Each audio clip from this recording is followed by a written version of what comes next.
when you hear the name Morgan. What do you see?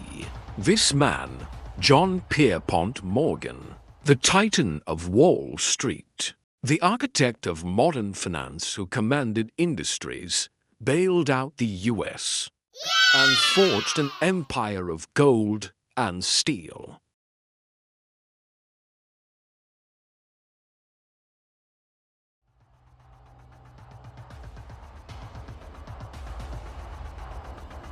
But what if I told you the story you know is just the final chapter?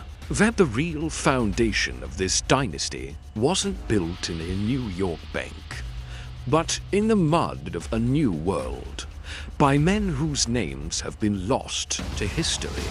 To find the real source of the Morgan power, we have to go back, not 50 years, not 100, but almost 250 years before J.P. Morgan was even born.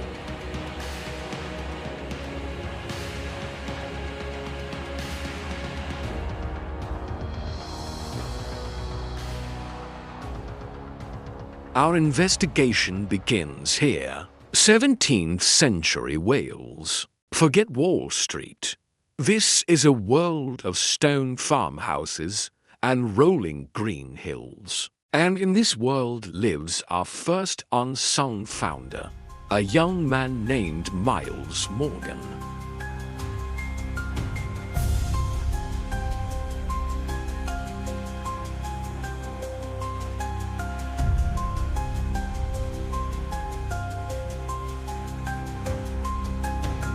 Miles Morgan.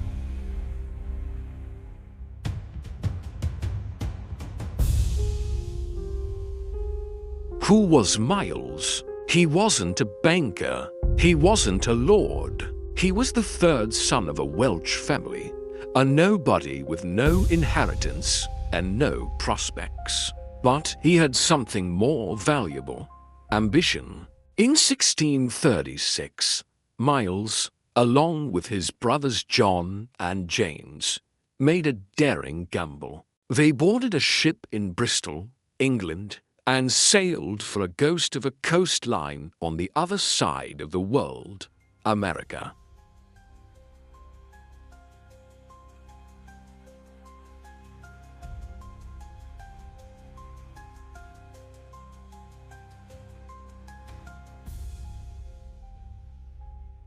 This is our first clue. The dynasty didn't start as one entity. It fractured. The brothers landed in the Massachusetts Bay Colony and immediately split up. John is thought to have ventured south to Virginia. James helped found the community of New London, Connecticut.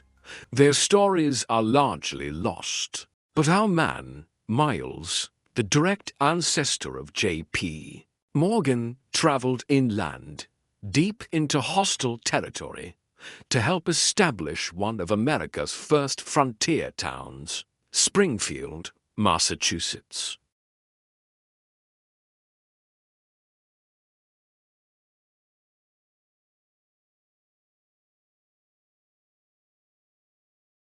This wasn't a place for the faint of heart. This was the edge of the known world, and Miles wasn't just surviving here, he was thriving. Colonial records, our primary evidence, reveal his true character. He wasn't building a financial empire. He was building a life. He was a farmer, but he was also the town's official ferryman, a critical, entrepreneurial role connecting communities across the powerful Connecticut River.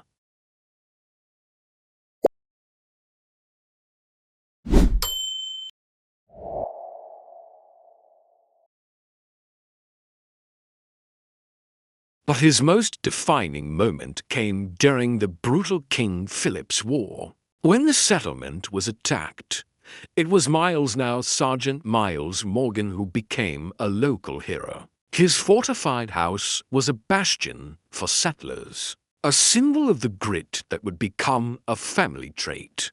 This wasn't about profit. It was about survival and resilience. This is the bedrock of the Morgan DNA.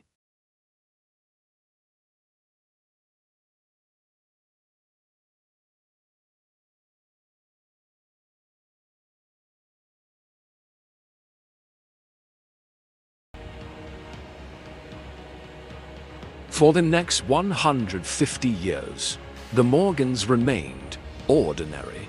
They were farmers, weavers, captains in the local militia. They accumulated land, not fortunes. They built reputations, not corporations. The financial genius we associate with the name was nowhere to be found until our second unsung founder emerges from the shadows.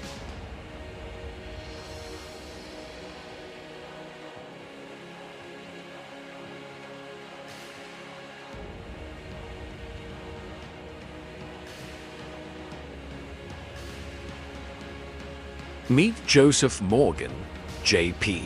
Morgan's grandfather. He starts as a farmer, just like his ancestors. But Joseph saw the world was changing. The agrarian age was ending. He sells the family farm and makes a pivotal move to Hartford, a hub of innovation. And this is where he starts making a new kind of bet.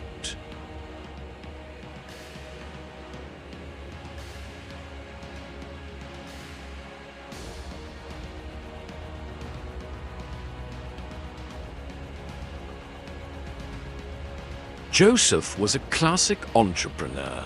He ran a popular hotel, a social and business nexus. He invested in the new, high-risk technology of steamboats. He bought up real estate. He was diversifying, moving capital, and seeing opportunities others missed. But his masterstroke was a completely new idea.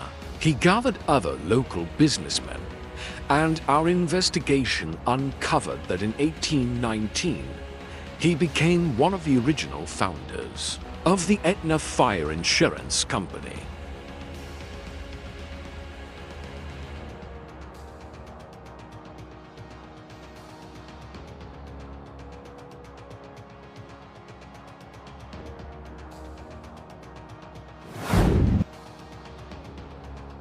This is the secret key. Before the house of Morgan Bank, there was the Aetna Insurance Company. Joseph wasn't just investing in things. He was investing in risk itself. He was turning foresight into capital. He provided the financial launchpad, the seed money, and the mindset that would allow his son, Junius, to go to London and his grandson, JP, to conquer New York.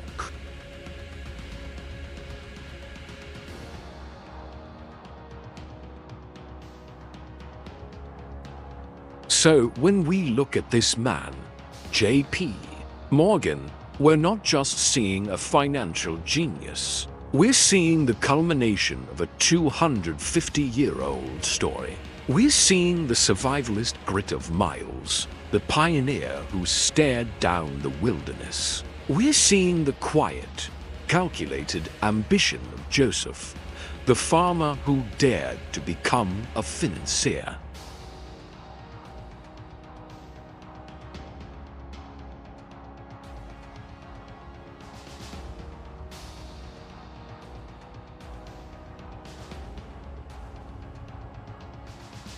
The Morgan dynasty wasn't born.